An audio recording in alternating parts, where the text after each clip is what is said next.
박물관에서 부동산 공법을 강의하는 최성진입니다. 우리 방문각의 특징, 익힘장이죠. 공법을 A4 용지 10장 안에 모두 가두어 버립니다. 그래서 저를 10장 공법이라고 이야기합니다. 익힘장이 어디에 있습니까? 라고 물어봐요. 이 익힘장은 요 핸드북의 100페이지부터 익힘장입니다. 기본 용어 정리가 11월, 12월 교재가 됩니다. 체계도와 용어 정리가. 그 다음에 1월, 2월 달에 정규 수업 시간에 익힘장과 그 옆에는 핵심 예상, 기출 지문 정리해주고요. 암기상 정리해주고, 체계도 정리해주고, 다시 또 처음부터 다시 해주는 거예요.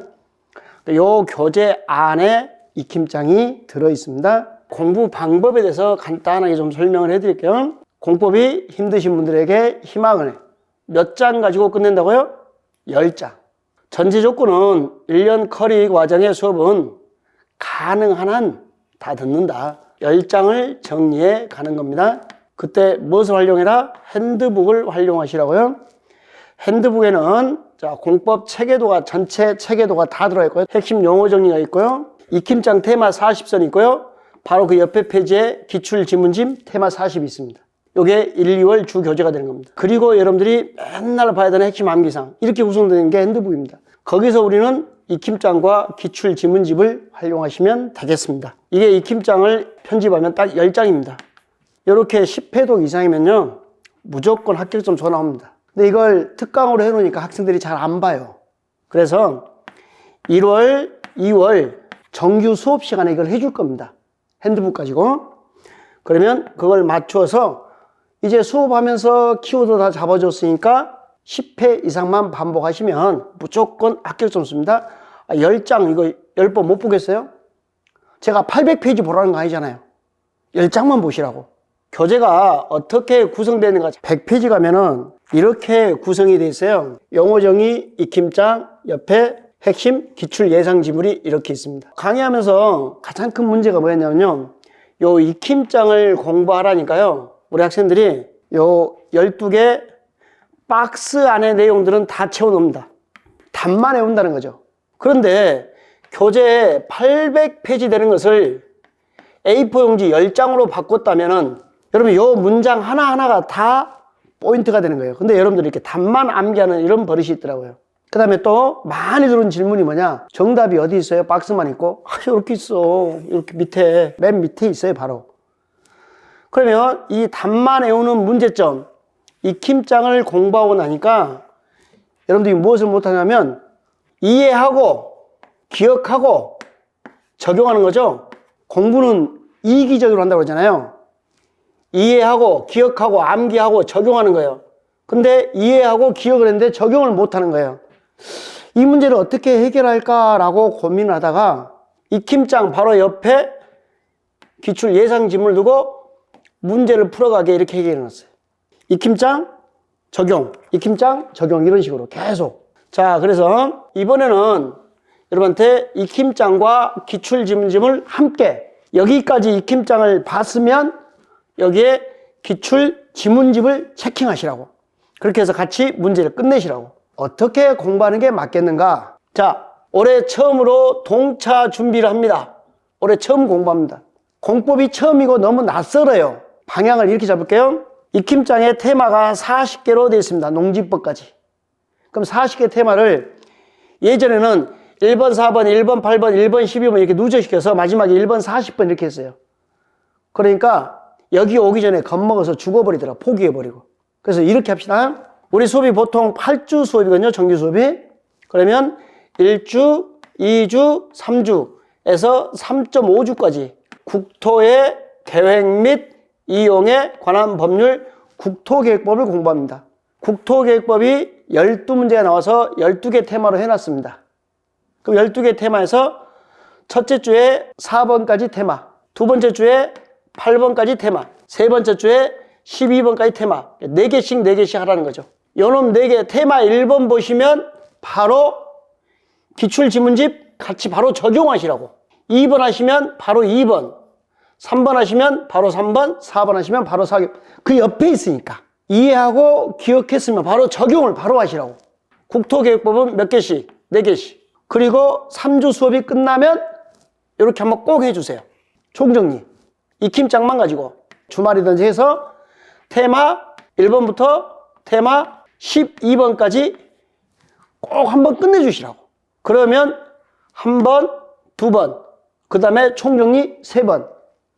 이 정도면 어느 정도 보일 거예요. 근데 이걸 누적시켜서 하다 보니까 양이 많아서 공부를 안 해버리더라고요. 그래서 4개씩, 4개씩, 4개씩.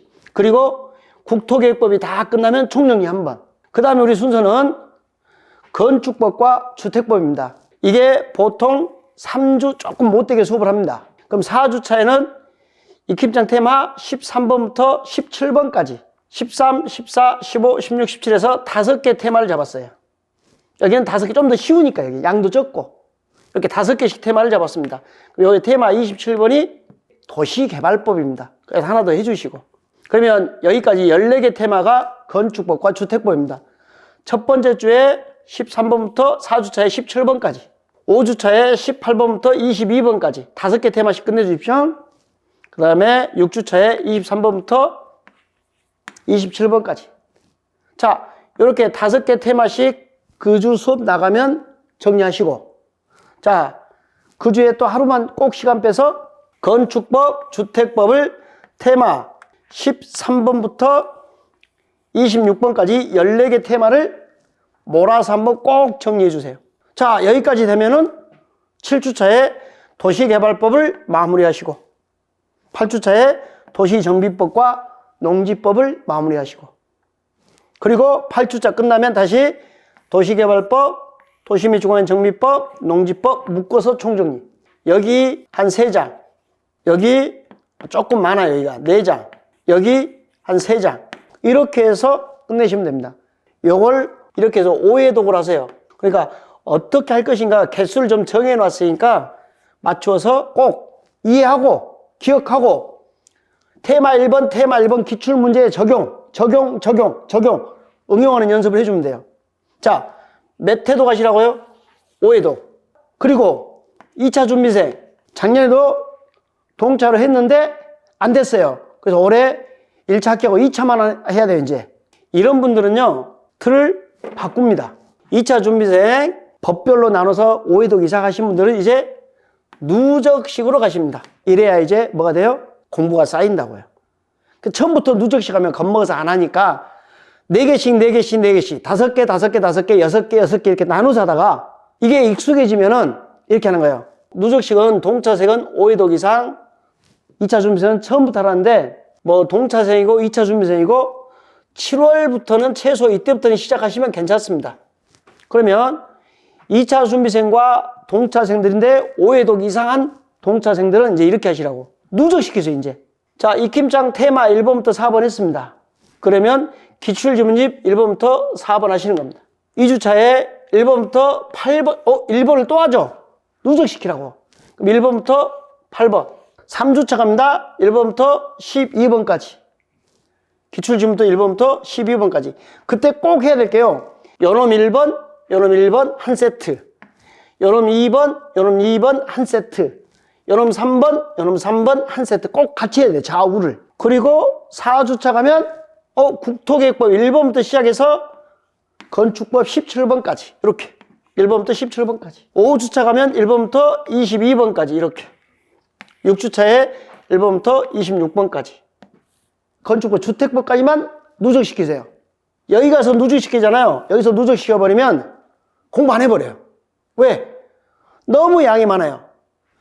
이때는 여러분이 제일 싫어하는 파트잖아요. 여기를 간소화시키는 게 맞아요. 여기까지 누적시킨 다음에 도시개발법, 도시 및 중앙정비법, 농지법은요 그냥 따로 요 2개만 끊어서 합시다. 이렇게 27번부터 33번, 27번부터 40번 여기만 누적시키자고요. 충분하니까. 그럼 총정리 복수까지 끝나 있거든요.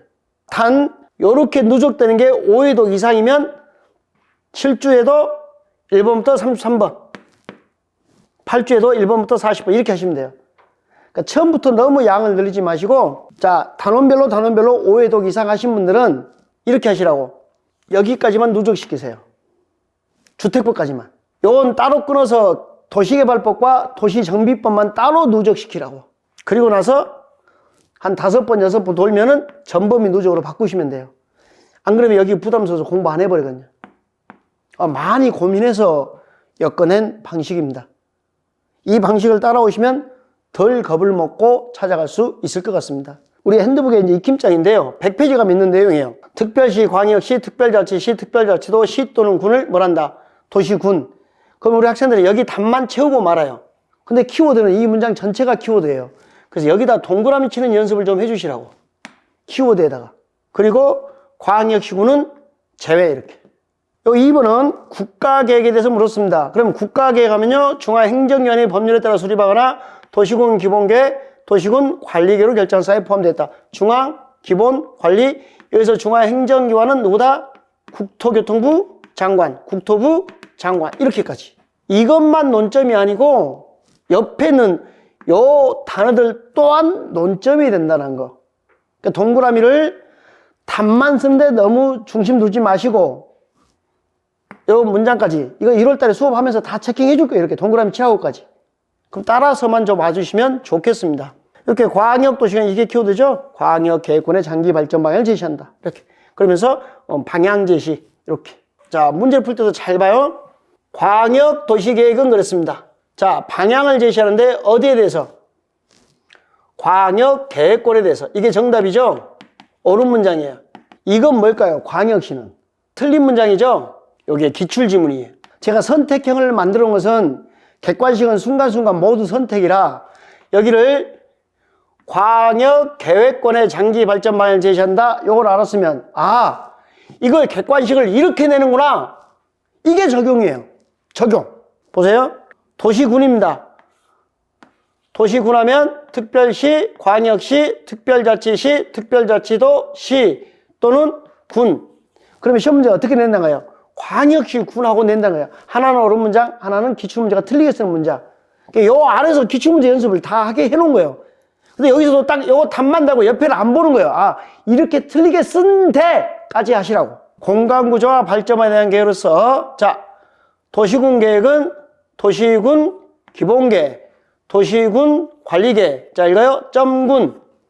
점군을 묶어서 도시군 계획. 얘는 얼굴에 점이 없네요. 이름이 이렇게 따진 거예요. 도시군 계획, 도시군 계획. 공통된 단어만 묶어서 도시군 계획 이렇게. 지구 단위 계획 하면은 도시군 계획 수립 대상 지역의 무엇에 대해서 일부 맨날 시험 문제를 전부하고 쓰는 거예요. 체계적 계획적 관리란 말이 키워드인데 개발, 하기에 수립하는 도시군 관리 계획을 말한다. 이런 식으로. 그러니까 답만 찾지 마시고 그 외에 키워드 찾는 연습까지 같이 해주시라고. 정규 수업 시간에 이렇게 해드리겠습니다. 요것만 좀 잘 따라오시면 저는 여러분을 합격의 길로 안내하겠습니다. 테마별로 끊어서 하시고 여력이 생기면, 자신이 생기면 이렇게 바꾸라고. 이렇게 해야 두려움도 없어지고 자신감을 가지고 공법을 덤빌 수 있을 것 같습니다. 대신 꼭 한 번씩 파트별로 총정리. 고민 많이 하고 여러분한테 소개시키는 거니까 공법은 이렇게 따라오면 양도 많이 줄고 자신감도 엄청나게 생길 겁니다. 이해하고 기억하고 적용하면 합격입니다. 이런 방법 잘 활용하시면 좋겠습니다. 예, 수고하셨습니다.